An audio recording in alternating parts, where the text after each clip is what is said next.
And I hate the way he talks when his head gets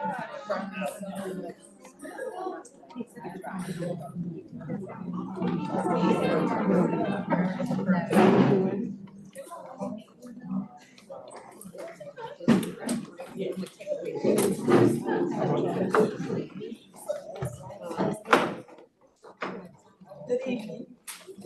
The time now is 6:01.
Good evening, everyone. Thank you for being here with us on today. I'm just not gonna talk tonight.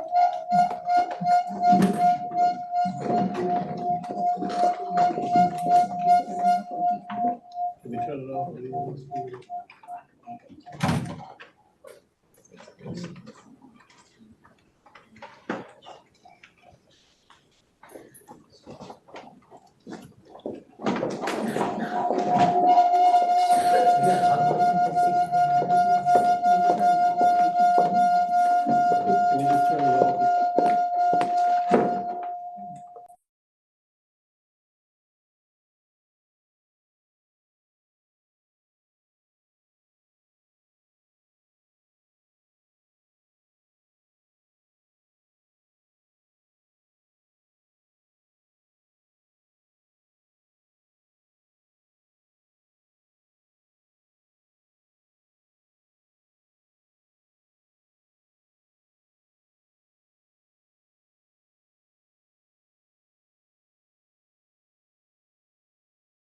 Thank you for your grace. Thank you for your mercy.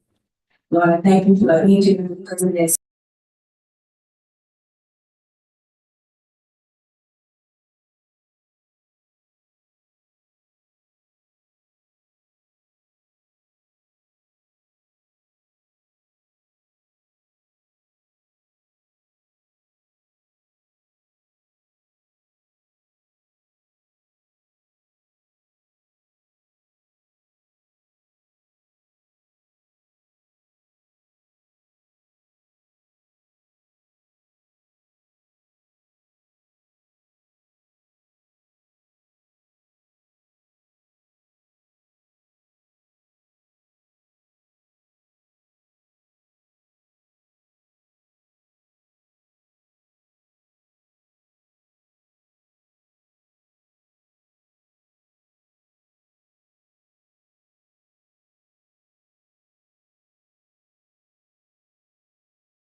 Go Cowboys.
If y'all get a chance, y'all need to go out there. They be working. You go out there, you see them working them behind, they be working.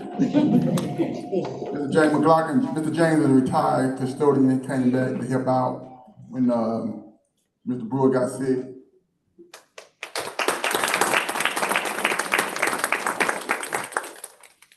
Mr. Donnell Brown, come on up. This is Mr. Donnell Brown first year working with us, y'all. He really stepped in and doing a great job.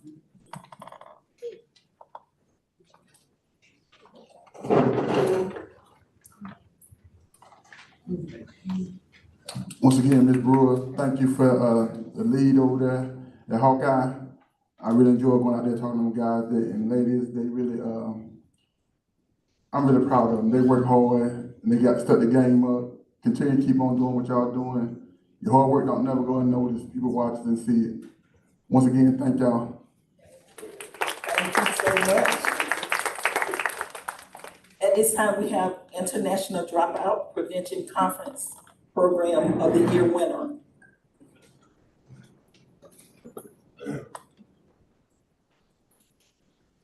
I just want to recognize West Middle.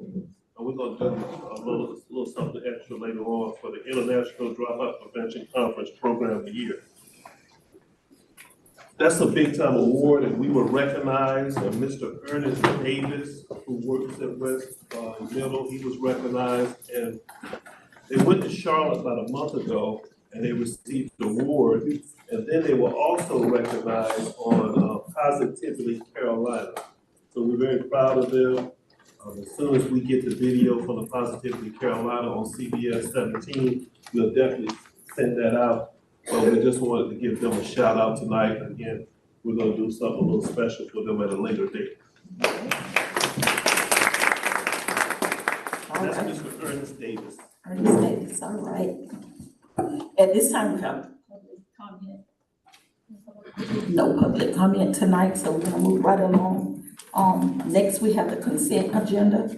We have the minutes for October 8th, 2024, and October 28th, 2024. We have the school board policy, second read. Can I get, someone to approve the consent agenda? Madam Chair, Yes. I move to approve the consent agenda. Okay. Okay, it's been approved and second to, approve the consent agenda. At this time, all in favor say aye. Any opposed? Okay, thank you. At this time, we're gonna move to information, and the first information item is construction updates.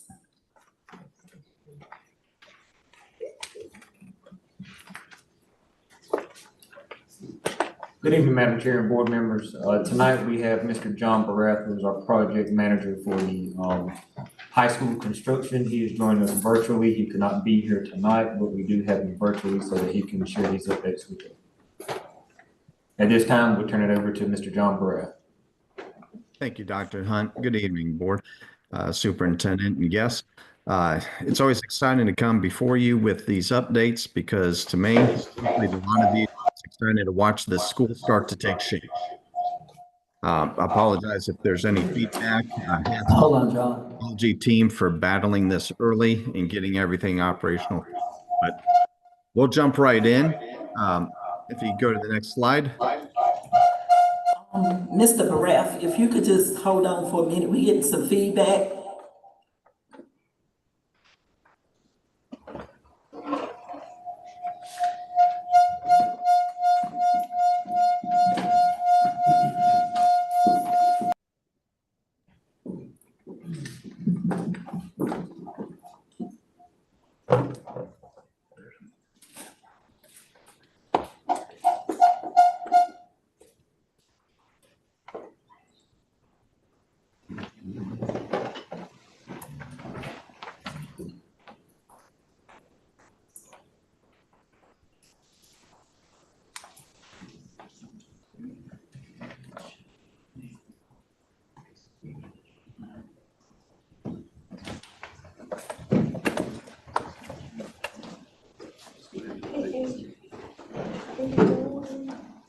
Okay, while they're doing that, we're gonna go ahead and do the vacancy report.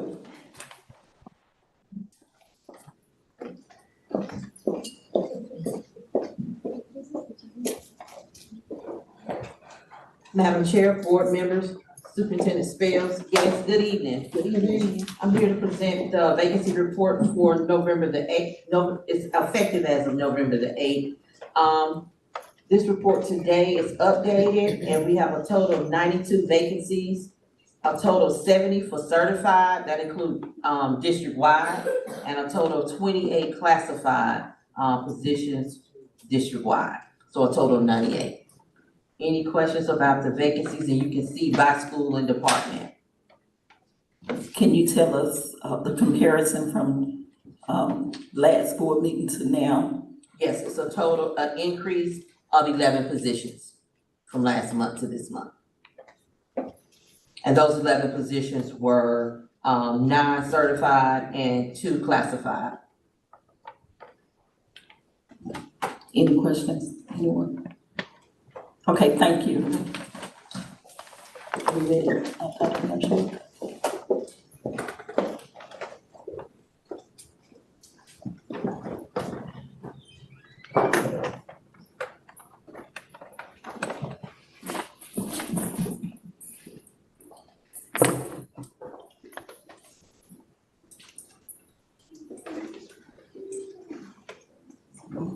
Okay, we're gonna try this again with the construction update.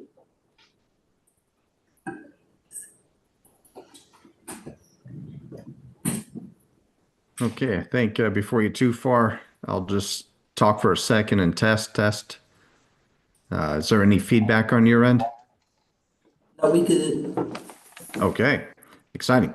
Okay, so I'll try to get through this quickly, so we'll take advantage of this opportunity. The exciting thing at the school is that the second floor concrete planks have been replaced. The ones that were rejected have been put in place, and the top coating of concrete has been installed starting on the east end of the building, as you can see in the photo here. Next slide, please. This aerial shows you that area that you saw in the first shot on the east end of the building, how that second floor slab is now taken shape, is poured. You can see all the planks are now in place. And in the background, you can see where a crane is starting to place the additional ones on the west end of the building. Next slide, please. And on that side of the building, you can see where the planks are going over the kitchen area and the locker rooms and the wrestling room to make way for the second floor science labs where they'll be. And you can see the gymnasium there in the middle of the image. Next image, please. So as they were getting all that concrete planks in place and replaced and getting the poured slab on top of them for the second floor, masons were eager to get started. And the slide on the right, you can see where they've already started laying block up on the second floor level. Next slide, please. And as they continue around that east portion where it's been poured, and they continue to work to prepare the planks to receive concrete, working the way from east to west. Next slide, please.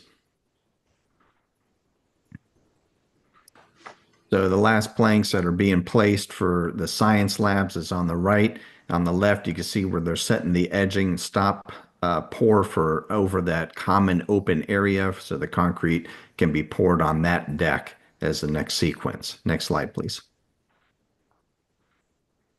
Underneath all this, work continues on the first floor level. You can see on the left with masonry going up to the underside of the concrete planks above, and plumbing systems for toilet rooms, water fountains, etc., going in place. On the right, they continue to work on welding up the steel trusses that will be placed over the gymnasium once those walls are fully erected. Next slide, please. So underneath, again, walls continue to go up in place. The masons have been busy out there on the first floor, getting everything in place for the classrooms and for some of your resources, rooms, wrestling, kitchen, etc. Next slide, please. Some of the interesting parts of the building that always get covered up, no one ever sees all the plumbing chases where all that magic happens when you go to turn water on or to rinse it down the sink. So they continue working diligently in those places to make sure everything's in place so work can continue. Next slide, please. Out at the front of the building, you might see these freestanding walls and be wondering what are they there for. You don't remember anything being built out there in any of the presentations. These are mock-up walls. These are constructed so that the design team, along with myself and the owner and contractor, can work with the installing contractors to make sure all flashings are being put in place as they should be. The details where penetrations are fully flashed to prevent water from coming in the building. And this exercise and this mock-up becomes a standard upon which we evaluate the work once the brick veneers and the other finishes begin being installed. So this becomes our grading metric once this is fully approved, upon which we judge the installation on the main building. Next slide, please. So as we talked about before, the schedule, again, 2 phases. First phase is getting the building built and ready to occupy. That'll be done at end of March of 26. The second phase is kind of 2 steps, staff moving into the building at the end of the school year. So about June 8th on 2026 and being done by mid to late July. And then that makes way for the existing buildings to have the abatement of hazardous materials done, demolish the buildings, build the tennis courts, bus parking lot, other parking areas, storm retention area, et cetera, and finish the project. And that would be February of 27. The project is on schedule. There was concern, as I shared at the last meeting, with the rejection of the concrete planks. However, the manufacturing company of the planks was able to produce immediately and ship out immediately the planks. They were able to make some shifting of planks to make it work and to get back on schedule. So the project right now is maintaining schedule. Next slide, please. Not much has changed from my last presentation to you. The Metcon and J&K were late getting their application request for payment in for this month. Just came in yesterday. So this value does not change from my last presentation, but it will have a change next month's presentation. And the contingencies remain where they were at my last update to the board. So the next document is your financial report for the project. And again, this document is tracking categories of the work that has been identified and approved by the board in the contract and the GMP and the pricing throughout. So right now, it shows that the changes in payments, again, are highlighted in yellow. Is that pulled open on your screen?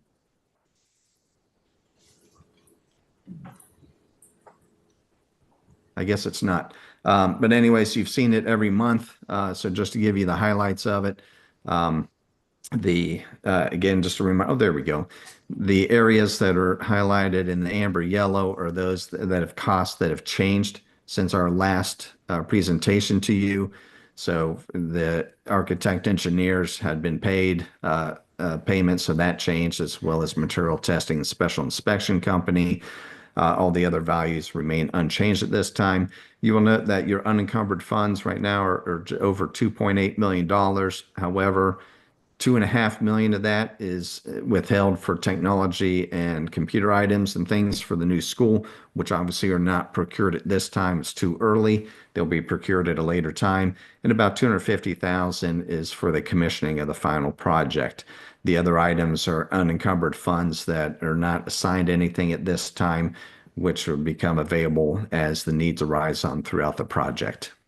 So all in all, everything's looking on time and within the budget. We don't see anything right now startling to change that. And at this time, I will stop talking and answer any questions you may have. Any questions? No. Thank you, Mr. Barrett. You're welcome. Okay, at this time, we're gonna jump down to C, financial month to date.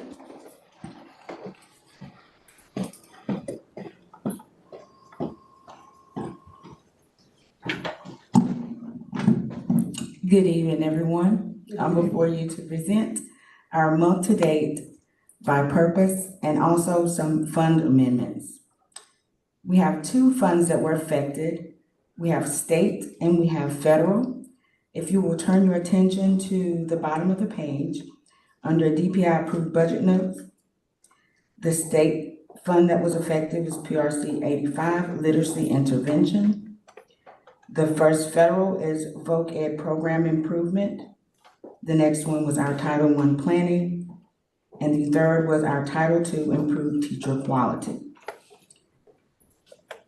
And these items are listed at, they're already allocated out into the purpose codes that you see on under the total budget for the ones that were affected, the state and the federal. Any questions? No questions? Okay, thank you, Ms. Holmes. Thank you. At this time, we will now have a presentation from Rising Stars.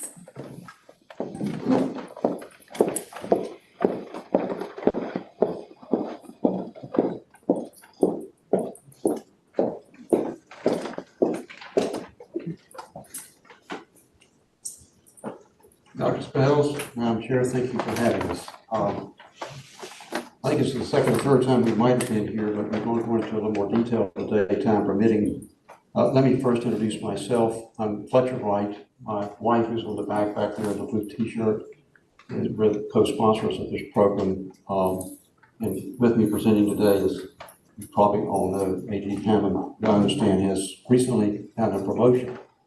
So I'm delighted she's very deserving and been a very good supporter. Just by way of introduction, we're grateful to Caldwell County, who has been running this program for about 12 years. And we have, to a large extent, replicated that with the help of staff, your staff and our staff. We've made some improvements. We think that it's going to get better, but you know, we're early into it. They're about 12 years into it. The program is all about preparing children for kindergarten. It runs over a period of about 4 weeks, only about 15 days, 8 to 2 each day. And so it's a social development as well as academic development. And Caldwell County, and we as well, as you'll see later from AJ, have enjoyed remarkable success in terms of preparing the children. To introduce you to on the next slide, please. Like any good effort, it takes a team. This is a few of the players involved at the bottom. But I would really highlight the teachers as being the stars of this program. The work that they do, the district is careful, and particularly AJ and Dr. Ramseur in selecting the appropriate teachers to do the program, to administer, lead the program. And we're fortunate to have Pat Lyons on our team and Tara, who's also the site administrator. This year we got to 5 different campuses. We started, as you'll see in a moment, at one campus 3 years ago, so we're headed to our 4th year of the program. Next slide, please. If you can read that vision, I have a hard time from here, but maybe you can read it. The vision that we tweak from time to time says something like children are prepared for kindergarten to prepare to perform at full potential. That's our objective, to make sure that the students who are selected for the program are going to perform on par with their cohorts who are not in the program. So it's a select program, selecting those who will benefit from the program. Mission statement: to provide learning and life skills in collaboration with parents, citizens, and the school district. And I failed to say earlier in terms of citizens, we've got a number of people here, Betty and others, that some wearing t-shirts, some not, that a local board, citizens, about 10 people that give us good guidance and work hard to make it the program successful. Next slide, please. Student selection. On our side, this is pretty easy. What's difficult, we have found, is getting parents to bring their children in for registration for kindergarten and to be tested early on. And we're struggling with that. We've made some progress, we've got some good ideas, and we continue to work toward that objective. We haven't achieved the numbers in terms of the participation in the program that we'd like to, but we do have good ideas, and I say, if you've got good ideas, we'd welcome those as well.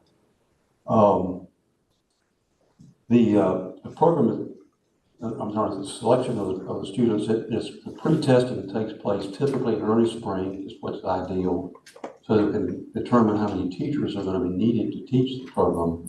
And every child is not invited to the program. It's only those that we feel like will benefit from the program.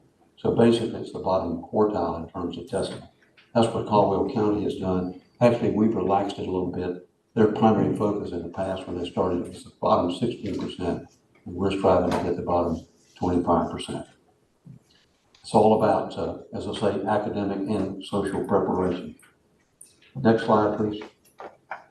After the teachers are instructed, we have a parent orientation. Children, of course, are invited to this. We serve them a meal, but they're introduced to the program. They sign up for the program, and have an opportunity to interface with the teachers and also visit the classrooms. It's just a festive evening, and hopefully the parents take a serious role in supporting the children. We've found that to be the case, but obviously there's progress yet to be made there. Next slide.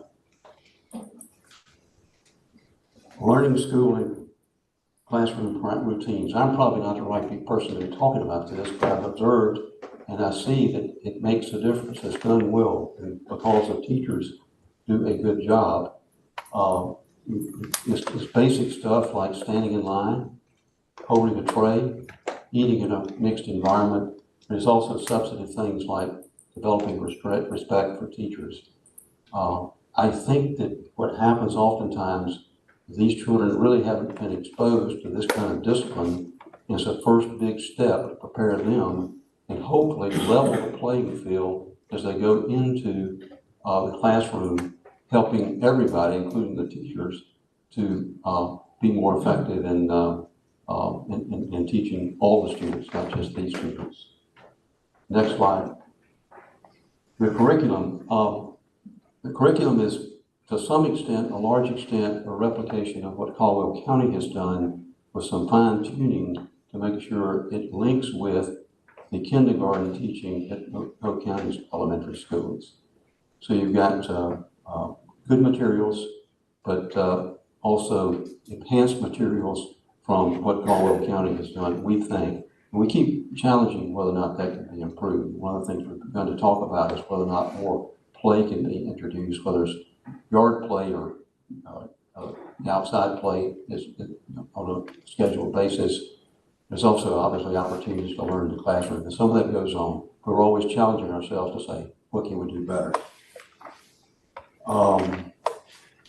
Focus in terms of curriculum on numbers, as you would expect, on letters, on handwriting, on motor skills, and also, as I say, the play aspect as well. One sidebar I'll mention, the first year this program was run at Spurlock, one of the teachers there, an exceptional teacher, she enjoyed using this curriculum so much, she applied for a grant and actually had it approved and used it in the kindergarten year. It was sort of on an accelerated basis, which she believed, and I think she's right, that the curriculum is very beneficial to the children. Last slide for me, please. Partnership. We could not do this without the school district. And this partnership is a private-public partnership. You hear that term all the time, but this is one that's really working. And their focus is very common. What we want to do is to prepare children for life. And the statistics that come out of Caldwell County indicate that they are making not only good progress in third grade, which as you well know is an indicator of success in life, but also even in their case through high school.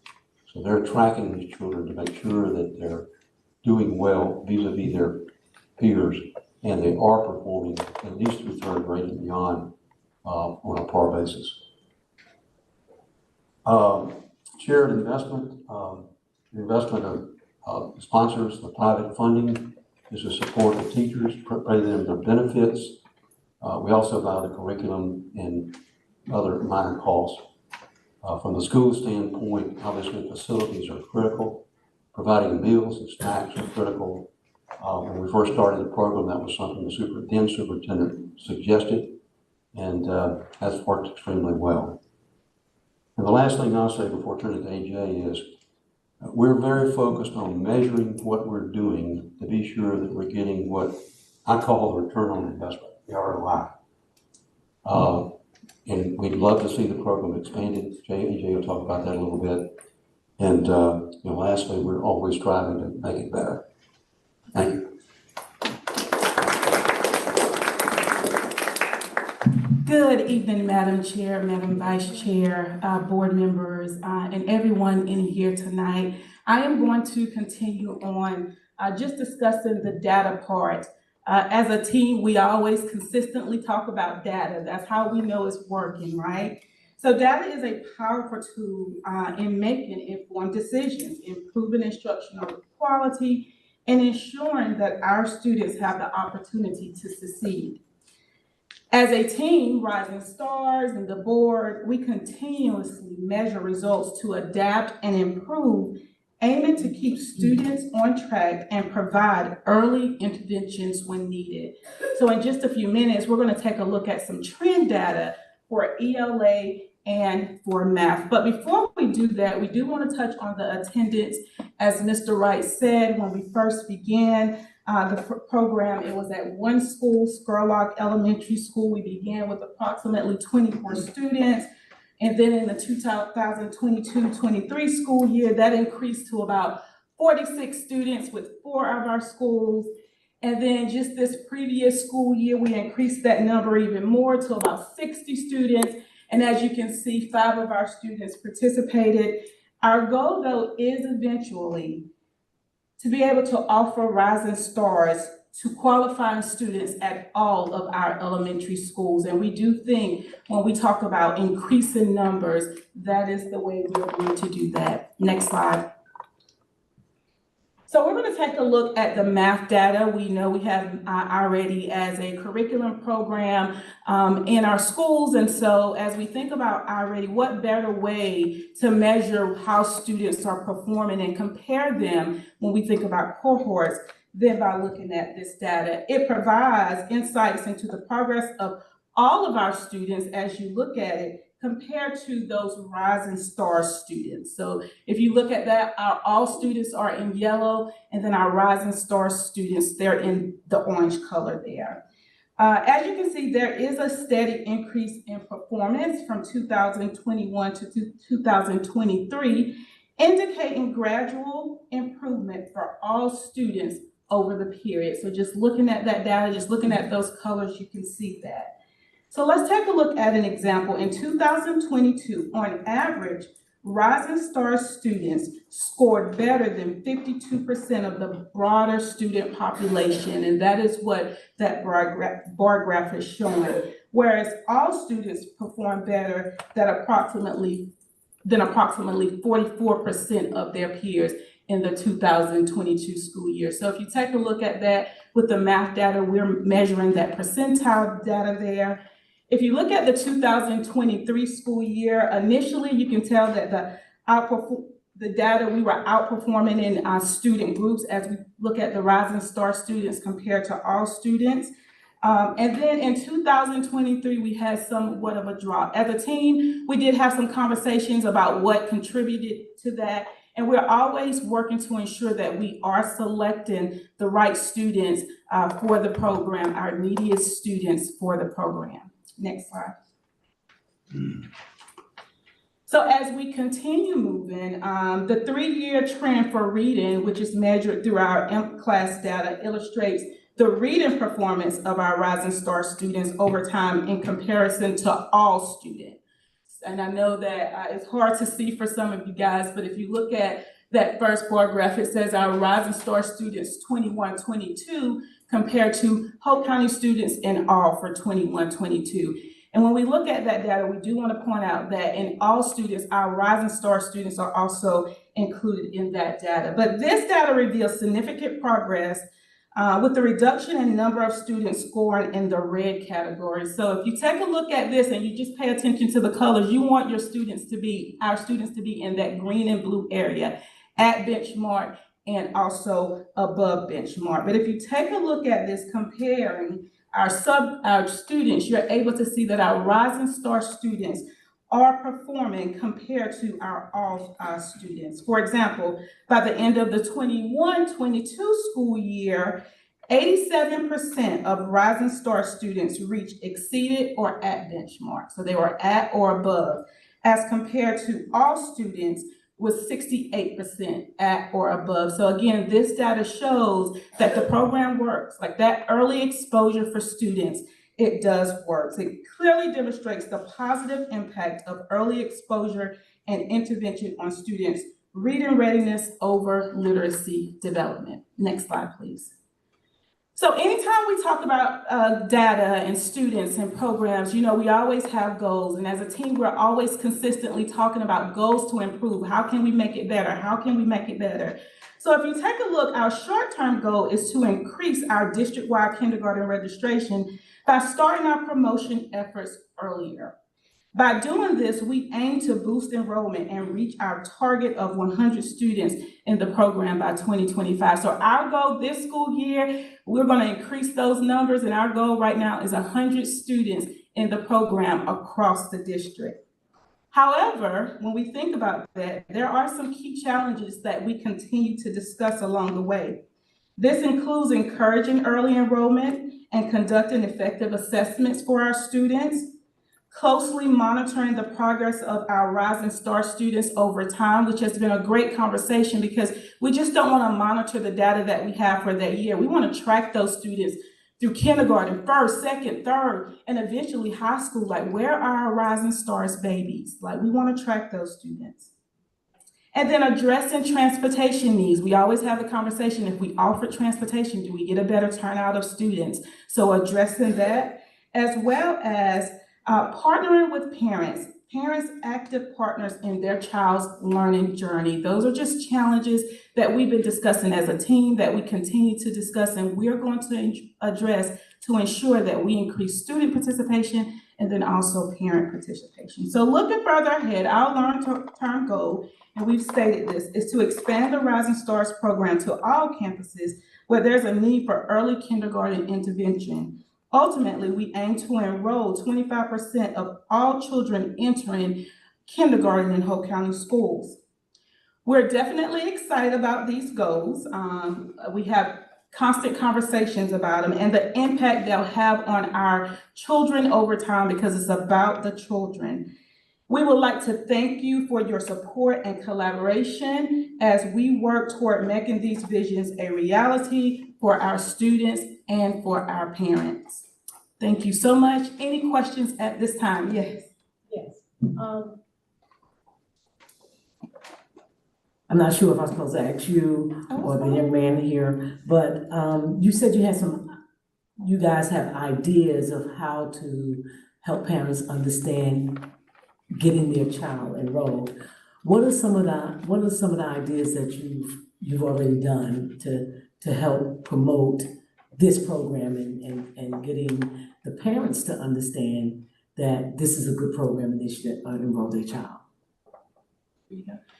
Well, the most important thing we talk about is definitely the early registration, because if they don't enroll, we can't assess them, we can't see who qualifies. So that is the most important thing. This year, we're really looking to really promote early registration.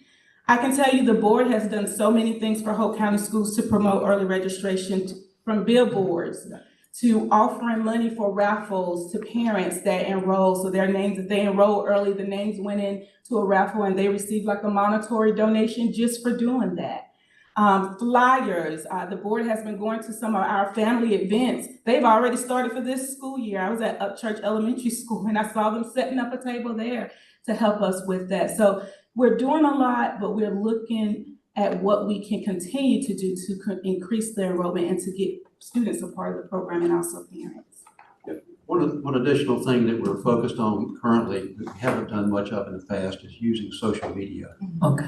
Recognizing that the parents are not my age.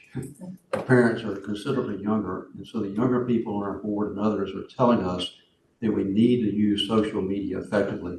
So Pat, who is the director of the program, she's in conversation with the district's PR person, and we've got a person on our team who is knowledgeable in this space, and so we plan to develop a specific plan, come up with a narrative, and figure out how frequently we use the various messaging.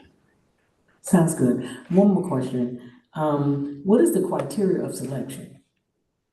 So this year, we've changed assessments because we want to ensure the assessments that we use, they're research-based. So we've actually this year provided students with the Brigant screening that we provide our pre-K students here in the county. And along with that comes the scale for requirement, like it tells you where students fall as it relates to academics, as it relates to social and emotional. There are so many things that are a part of that, but we use that in order to make those informed decisions. That is what we've used this past school year. And you asked if someone had ideas, and I think you were talking to the board and maybe the audience as well. Where would we get in touch with AJ or Dr. Ramshore or Dr. Lyons? Who would we contact if we thought we had an epiphany of an idea? Pick your favorite person. Whoever, it doesn't matter. We work together, we collaborate frequently, and we share thoughts and ideas. We meet in person or Zoom with some frequency. Awesome. Thank you. Thank you, Mr. Wright. I do have a question.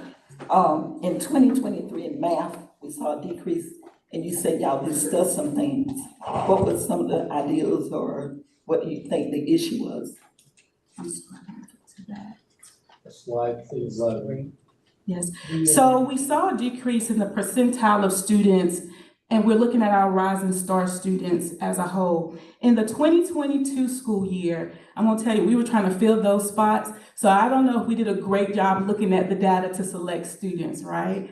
And we think some of that played into the data. Not exactly sure, but we do think that contributes to the data that you see in 2023.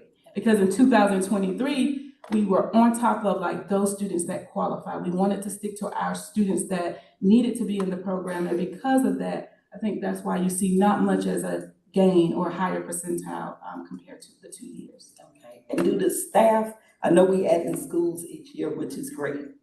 Is the staff consistent, or do you use different staff members? So it's been consistent in some schools as we continue to bring it on. Of course, there are new people that are in place, but for most schools, Scurlock, Upchurch, and then even West, those teachers were consistent this school year, and they love working the program because a perk is sometimes they get to have those students for the upcoming school year. So they already have a relationship with the parent. They already know the student. They worked out some things, so it really benefits them also. So they love working the program. Good. Madam Chair, I have a Angela question. and myself had a chance to meet with Mr. Wright. I don't know if you remember when we first got selected, we was excited about Rising Stars. So we do want to say thank you for pushing this, and thank you, Ms. Hammonds. Yes. I just want to include Mr. Wright, if you could take a minute and explain to the board how important transportation is. You can tell them about how they're doing it over in Catawba. Well, I may have to defer to others. You're talking about Caldwell County? Yeah, probably. Yeah, Caldwell County, like ourselves, are not providing transportation at the moment. And they've looked at it, they've evaluated it. The biggest concern that we have, and I think it's a shared concern that they have, is that we as private sponsors of the program do not want the liability of the children being on the buses. If an accident occurred and we were sued, then we'd be wiped out, and we don't want that to happen. So there's an effort, thanks to Dr. Spells, to look at the possibility, and Dawn has identified a possibility as to how that might be provided, but there's no guarantee as yet. But to your point, the early registration is probably our number one issue. Our probably number two issue is transportation. Because so many parents just can't take the time or don't have the capability of getting the children there and picking them up in the afternoon. Thank you for the question. Thank you so much. And before we end, we would like to present, if Mrs. Wright could, if you don't mind coming up also, we do, now give her time to come up.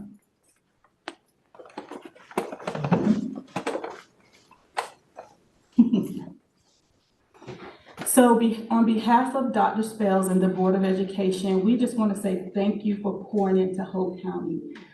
Please know that it does not go unnoticed. We appreciate what you do for Hope County, but more importantly, what you believe about our true students. It shows in everything you do and say, and we want you to know we appreciate that. So with that being said, we do have a plaque for you, and it says, presented to Fletcher and Ann Wright in appreciation of your support of early childhood education through Rising Stars in Hope County Schools 2024. Thank you so much for all you do.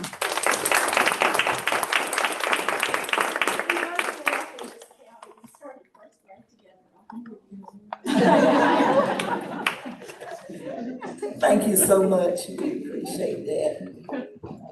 Wow. So at this time, we are down to the part, IEA.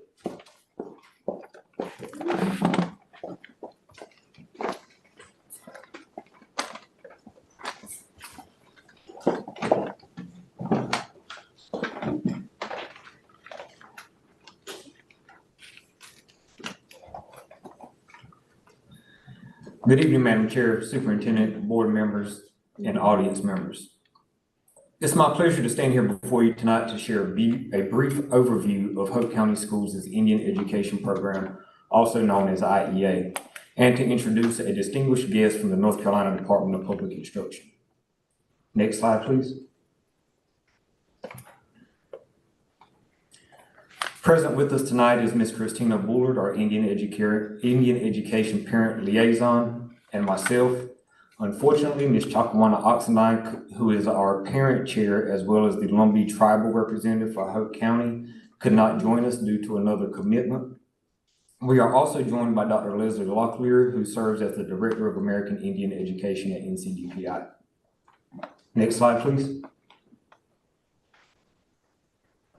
The purpose of the Hope County Schools' Indian Education Program is to offer educational experiences and cultural opportunities that engage high expectations and accountability for the academic success of our American Indian students.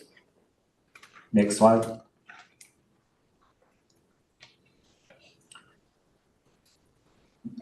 This slide, we're going to explain a little bit on the left-hand side where it has focus schools. There are 6 schools there. The majority of our American Indian students attend these 6 schools listed on the slides here. So over the past 3.5 years, the Hope County Schools IEA program has established American Indian student clubs at Sandhope Early College, Hope County High School, Hawkeye Elementary School, and Sandy Grove Middle School. And last year, there was also one at West Hope Elementary School. Even though we have the 6 focus schools, if you notice the note down there at the bottom left-hand corner, even though these are the focus schools and a majority of our American Indian population attend these schools, other schools are also included in these cultural and academic activities as well. Next slide, please. November is Native American Heritage Month. According to the U.S. Department of the Interior, it is time to celebrate the traditions, cultures, and heritage of Native American and Alaskan Native communities. Throughout this month, our Indian Education Program has partnered, collaborated, and communicated with various departments throughout the district or throughout the county to host events that honor Native American traditions. So at this time, I'm going to let Ms. Christina Bullard describe those activities for this month. Next slide, please. It has been a busy month as we have been celebrating Native American Heritage Month across the district. November 4th, we had a community member come in. We partnered with CTE, and the culinary arts classes were able to participate in a pepper jelly demonstration. November 7th, we took 2 groups of students. Hawkeye Elementary School's 5th grade students went to UNCP for Lumbee Culture Day, as well as the 8th graders at West Hope Middle School. Today, our culinary arts classes also was able to do another demonstration, partnering with CTE. We brought in someone from the community to do a fry bread demonstration with the students in culinary arts.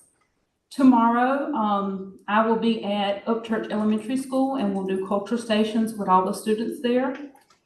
Friday, November 15th, we'll be doing culture stations at Hawkeye Elementary School. On the 19th, we have an American Indian Heritage Month program at Sandy Grove Elementary School. And then we have 2 events that are going to take place at the library, November 19th and November 26th. We're bringing in someone that is going to do a beading class and a pine needle class. And again, that's going to be at the library from 6 to 8.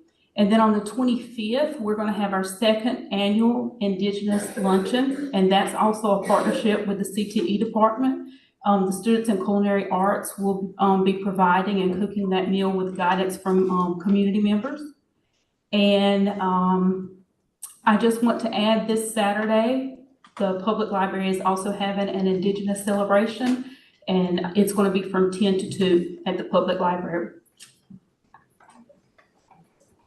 And to go along with that, at your area that you're seating at, you do have an envelope that has a formal invitation for each of you to attend the Indigenous Luncheon on November the 25th. So please feel free to stop by and partake in the meals that the culinary arts class prepares. And I think also to go along with that, Mrs. Bullard, we are providing a cookbook of cultural meals or cultural recipes that is going to be given to participants so that they could go home if they would like to prepare those and try different items. And now it is my honor to introduce Hope County High School alumna, Dr. Leslie Locklear, who serves as the Director of American Indian Education at NCDPI. So good afternoon, everyone. I want to first say thank you to Dr. Hunt and Miss Christina for the invitation to speak before you tonight. We're going to go ahead to the next slide. So my name is Dr. Leslie Locklear, and I'm an enrolled member of the Lumbee tribe with maternal connections to the Waccamaw, Siouan, and Coharie tribes. I'm a proud Hope County resident and an alumni of Hope County High School, even though I forgot where the media center was today.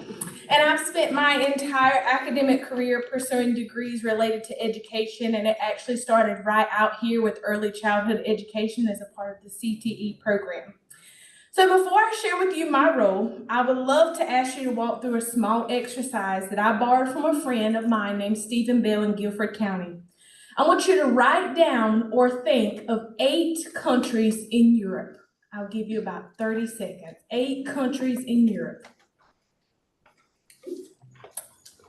Any 8 countries you can think of in Europe.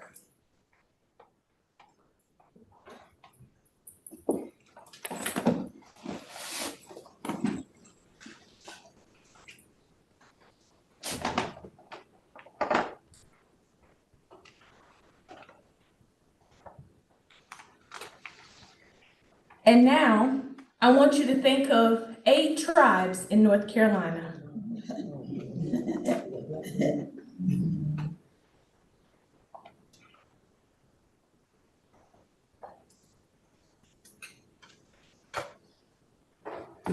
So I love that you had the response that you had, because that is my goal, is to bring awareness to everybody that I meet.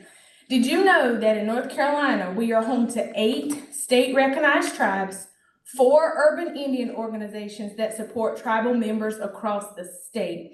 So I named 3 to start out with. I'm an enrolled member of the Lumbee, and my mother is Waccamaw, Siouan, and Coharie. So I'm gonna ask that your homework be that you find out the other ones when you leave here tonight. So we're gonna go on to the next slide. So I serve as the American Indian Education Director with the North Carolina Department of Public Instruction. I just started my 3rd month in this role. This position was last filled by Miss Betty Mangum over 30 years ago. And finally, after years of advocacy, returned to the department this year. I started on July 29th. So in this role, I am charged with providing and aligning services to address the academic performance of American Indian students. I work to leverage state-level initiatives and services while also facilitating policy and practices that add, respond to, and support the education of American Indian students. I do not take it lightly that I am responsible for over 14,000 American Indian students in North Carolina. But I'm here tonight because I know I do not do it alone. So we're going to go to the next slide. So some of my goals and what I look forward to doing, I look forward to creating a strategic plan for American Indian education, as well as trainings, materials, and resources that will help our community, educators, and administrators better support our students. I will also look to our districts to come alongside our tribal communities and American Indian education directors to ensure we are doing what is best for the next generation. As you think about your role, I encourage you to think about how Hope County supports or plans to support American Indian students. I encourage you to directly address the academic needs of our students by defining specific goals in the district and school improvement plans related to advancing American Indian students' academic achievement. And then allow the tribal community and Title VI program to provide support and resources to help us all get there. A good friend of mine always shares that our students are your students, and we know that a rising tide lifts all boats. I encourage you to review in depth the 2024 State Advisory Council on Indian Education Annual Report, which I think you've been provided, which has detailed information related specifically to the students in Hope County. The 2025 report is currently in the works. I also invite you to attend the 2025 American Indian Education Summit that will be held on January 22nd at Campbell University. Additional details regarding that registration are forthcoming. And I want to thank you for your time and attention. Now I'll turn it back over to Dr. Hunt. And the report that Dr. Locklear was discussing or mentioning is the spiral bound report that you have in front of you at your seats. And next slide, please. And that actually wraps it up. And at this time, thank you. And are there any questions? Any questions? Thank y'all so much. At this time, we're gonna move right along to the action items. The first one is the digital literacy curriculum purchase.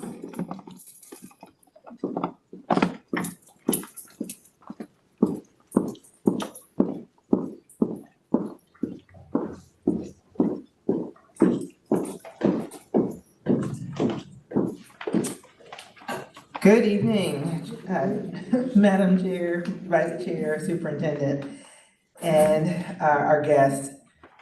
Last month, I presented the Learning.com program to the board for informational purposes. Today, I'll bring it back again forward for action. Again, just to recap, Learning.com is part of the North Carolina Digital Literacy Initiative, which is for students in grades K through 8, and it provides them with essential digital skills, transforming them from content consumers to content creators. That's the goal. Since qualifying, so we qualified for NCDPI's fully funded digital learning initiative as a Tier 1 county back in 22, and we incorporated this program into our strategic plan, and we have renewed it annually since then. It is aligned with our ISTE standards, it's aligned with the North Carolina Standard Course of Study. That curriculum covers things like digital citizenship, online safety, coding, and keyboarding, and just helps students thrive in the overall digital environment. So for 24-25, DPI has allocated $36,510 to cover the subscription. So they send us the bill, DPI sends us the money to pay that bill. So I'm seeking board approval to finalize this contract, ensuring the compliance, because again, it is exceeding our $25,000 approval threshold. So this time we're seeking approval to finalize that contract. Okay, we're good. Madam Chair, Yes, I move to approve the digital literacy curriculum purchase. okay. Second? Second. Okay, it's been approved and second to, purchase the curriculum. All in favor say aye. Aye. Any opposed? Thank you, Dr. Renshaw. Next, we have the Hope County High School boiler.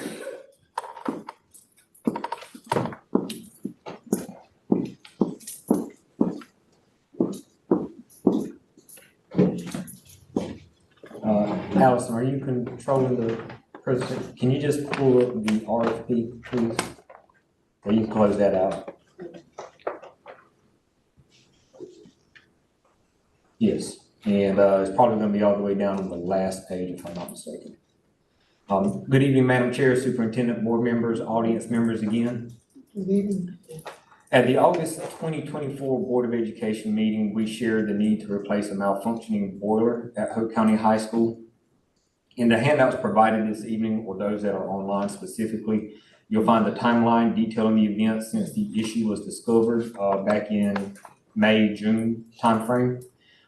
We posted a RFQ or a RFP, or request for proposal for the purchase and installation of a new boiler, and work closely with Mr. Brandon McPherson, who is a lawyer at the Pointer and Spruill Law Firm, to ensure compliance with the legislative requirements for this project.